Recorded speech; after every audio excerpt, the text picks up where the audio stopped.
Okay, I thought I would go through my setup for how I'm dipping my 6 foster kittens. They are 6 weeks old.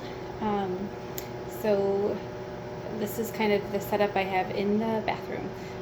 So I got my lime sulfur. They say shake it up really good.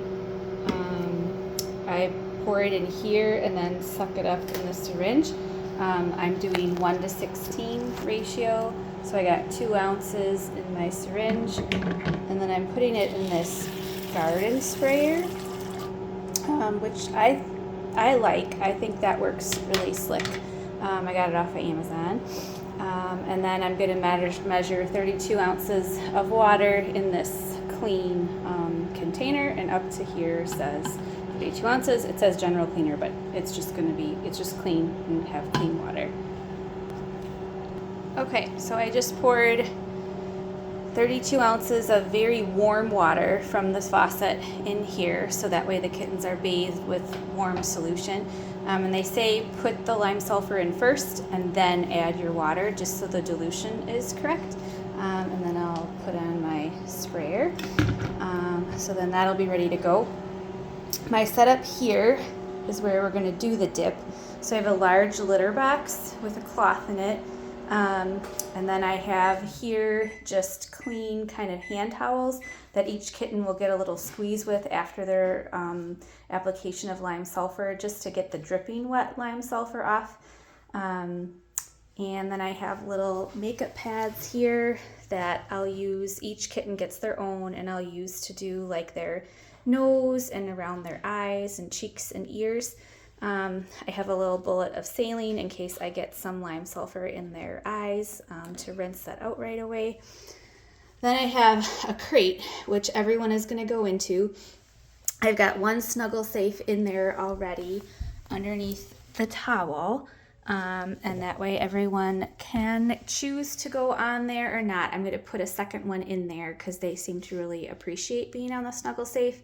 And then I have a heater that it's not blowing on them per se, it's kind of blowing on the corner, so it creates like a wave of warm air. They can either get within that blowing of warm air, or they can stay out of it. So it really, I want them to stay warm though. The first time I did it, I gave them too much space after the dip, even though I thought I was keeping things warm, and everybody got too cold. So I found it's best to keep them in a crate with kind of warm options for them, and they can choose how warm they want to be or if they need to cool off a little bit. I also found that it's best to do the frailest kitten first. So I'm going to have my little runty guy go first. That way he gets to spend the longest amount of time in the crate with everybody, and pretty much be almost dry by the time I'm done cleaning the room, and he gets to go back in. So that is what I will do there. I'm going to get my second snuggle safe out of the microwave, and that's my setup. So I do have a second person that helps me, which is really amazing. I know you can do it by yourself, but I appreciate having a second person. After everyone's dipped and they're hanging out here in their crate drying, then I clean. They're in the little room here. I clean that room. I've got my Swiffer, my garbage bag for all the stuff I get up off the floor. I have a bag that I'm going to put my dirty laundry in. And then I have my rescue spray. And I will just use paper towel with water on it. So I do Swiffer first, get up the big debris, paper towel with water to get any extra spores off of all the surfaces, let that dry, and then I do my spray with rescue. The litter box gets washed and sprayed with rescue. Pretty much everything.